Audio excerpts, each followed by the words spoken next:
So I thought of looking at this video, just been thinking about it for a little while, and just looking at the overall performance of Jordan Brand. And don't get me wrong, they have been climbing very steadily and making a lot of money, making a lot of money and profits. And and year on year they have been improving.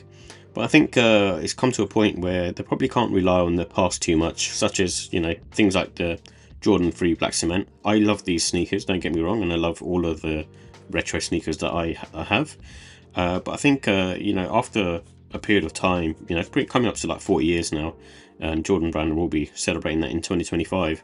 I think the sneaker market has kind of changed, and the old guard is now either sort of moving on, or we're still sort of hanging on to retro sneakers. And the Jordan 3 is a prime example. This had pretty much nearly all of the OG colorways released, and I think maybe the blue pair is set to return at some point.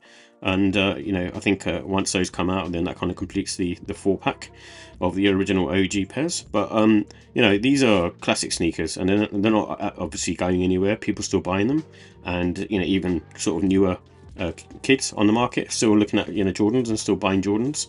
And it has a really big sort of heritage. And then you have things like these Jordan 1s, where there have been so many different colorways released of these over the years, where people have just got fatigued. And not to say Jordan 1s are no longer a good shoe. I still love them, and probably my favorite silhouette as I get older, and I really love them personally. And but they've just bombarded us with so many different colorways, and this is like a prime example of that.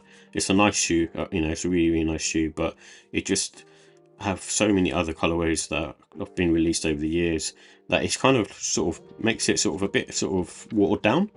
And then you had like pairs like these, which is the OG neutral grey 85s, and I think people obviously were after these, and they actually sort of sat around, especially in the sort of smaller sizes. And I picked up 2 pairs, and they were both under retail.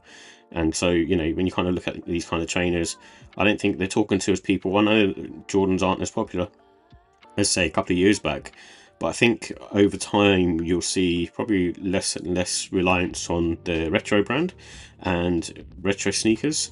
Not to say, like I said, it's not to say that they won't sell. They will still be selling, and still be selling a lot. But I think Jordan Brand sort of need to look to the future, because Michael Jordan is now sort of in his late 60s, or early 60s, and at the same time, Jordan Brand has to sort of move on if it's to sort of live on past him as a brand ambassador, I guess. And it's kind of the same as, I don't know, someone like Bob Marley, where they're still sort of doing collabs for him, or even another sports giant. So Michael Jordan himself is just a legendary, almost godlike person in terms of what he achieved. And so he's not going anywhere, and people still remember that.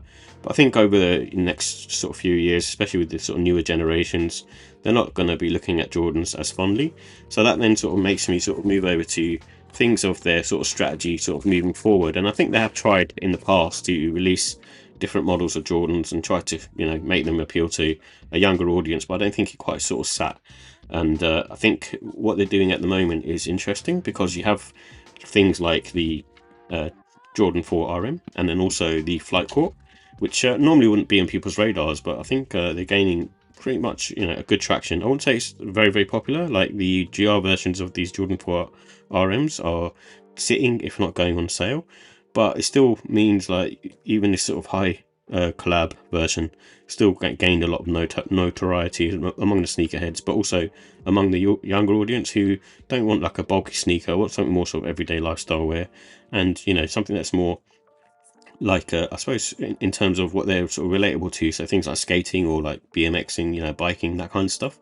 And that's what these shoes are presenting as. And also they come in at a sort of more lower price than you would say buying a Jordan 1 low, for instance. Well, this sort of retails for £145, which is probably about 165 US dollars.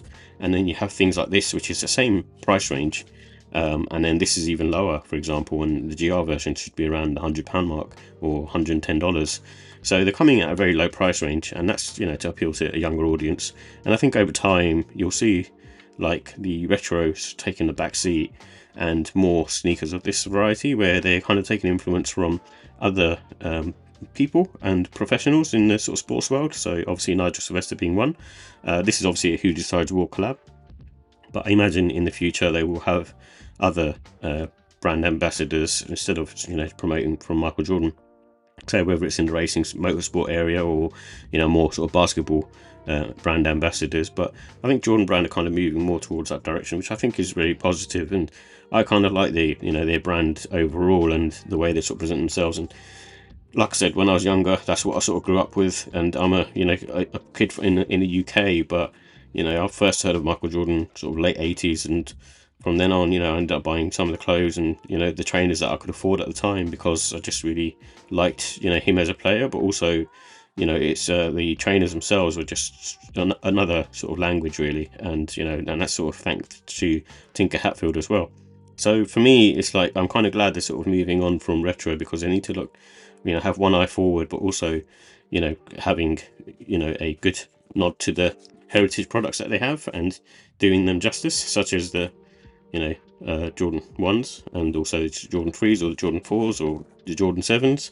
And, I kind of would want them to release more of the unpopular retro models as well, but it seems to be that they're sort of mainly focusing on what's popular, but also, moving forward what they think will, I suppose, sell or become, more synonymous with kids. And I think, 20 years down the line, kids may want to sort of pick up a retro of this Nigel Sylvester collab or this Who Decides War. You never know. But it's an interesting take, and definitely worth sort of seeing what happens over the next sort of 10, 15 years.